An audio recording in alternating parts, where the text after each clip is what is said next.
What is internet anyway? What do you mean? That's big. How does one? What do you write to it like mail? No, a lot of people use it and communicate. I guess they can communicate with NBC writers and producers. Allison, can you explain what internet is?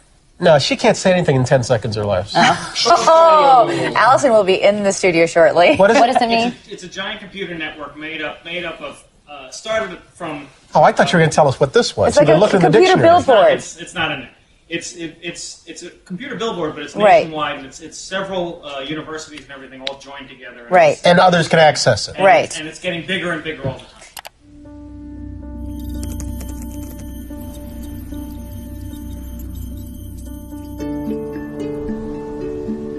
At the end of the 20th century, Silicon Valley industry titans like Steve Jobs and Bill Gates made a promise that would forever alter how we perceive the world. It spans the globe like a superhighway. It is called Internet. Suddenly you're part of a new mesh of people, programs, archives, ideas.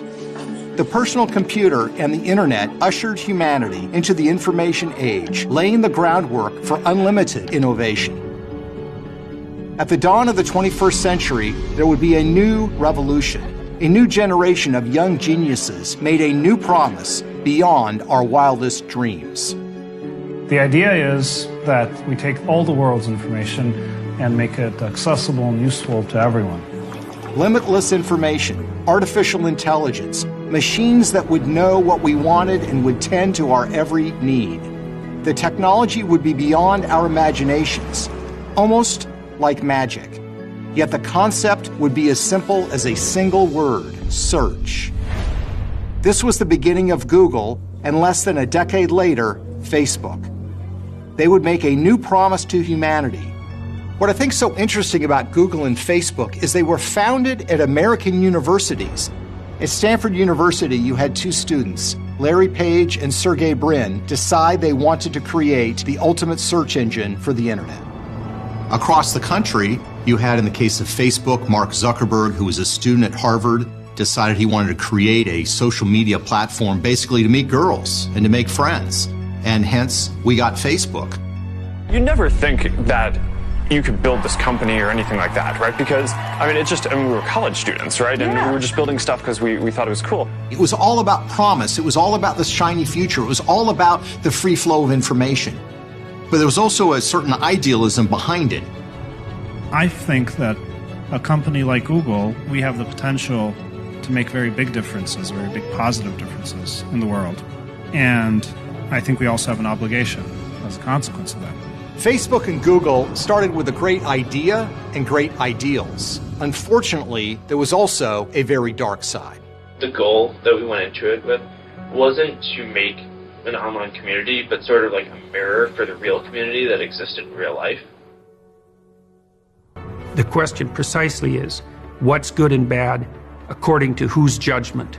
And that's especially relevant given that these systems serve a filtering purpose. They're denying or allowing us access to information before we see and think. So we don't even know what's going on behind the scenes. The people who are designing these systems are building a gigantic unconscious mind that will filter the world for us. And it's increasingly going to be tuned to our desires in a manner that will benefit the purposes of the people who are building the machines. What these algorithms basically do is they create bubbles for ourselves, because the algorithm learns this is what Peter Schweitzer is interested in, and what does it give me when I go online? It gives me more of myself. I mean, it's narrowing your vision. It's funneling my vision. It's leading me to a view of the world.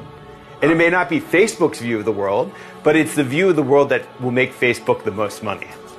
They're attempting to addict us, and they're addicting us on the basis of data. The problem with that is that you only see what you already know. And that's not a good thing, because you also need to see what you don't know, because otherwise you can't learn. Facebook this morning is defending itself against accusations of political bias. An article posted Monday on the tech news site Gizmodo said Facebook workers suppressed conservative-leaning news stories in its trending section. And it creates a terrible dynamic when it comes to the consumption of information and news, because it leads us to only see the world in a very, very small and narrow way. It makes us easier to control and easier to be manipulated.